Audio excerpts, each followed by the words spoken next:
আর মুসলমান হচ্ছে সর্বশ্রেষ্ঠ ধর্ম।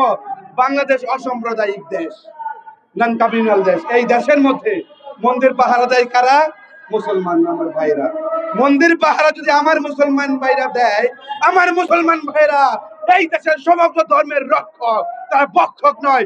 সেই প্রমাণ পূর্বেও দিয়েছে, এখনো দিয়ে যাচ্ছে।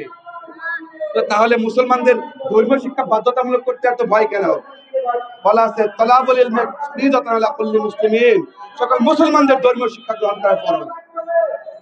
তো আপনারা যেই দেশে 95% মুসলমান, সেই দেশে ধর্মীয় শিক্ষা আপনাদের বাধ্যতামূলক করতে আপনাদের সমস্যা কি? দরকার আপনাদের ক্ষমতার চেয়ারকে দীর্ঘায়িত করতে আন্তর্জাতিক সমর্থন প্রয়োজন কিনা বলেন? তাহলে মুসলমান নিষিদ্ধ করে দেন, ধর্মীয় শিক্ষা নিষিদ্ধ করে দেন।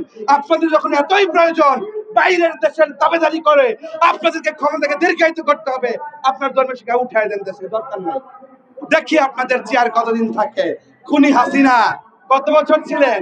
16 বছর নির্যাতন নিপীড়ন করে আলেম ওলামাদেরকে কারাগারে নিক্ষেপ করে বাংলাদেশ তথা সারা বিশ্বের এই মুসলমানদেরকে দমাতে পারেনি।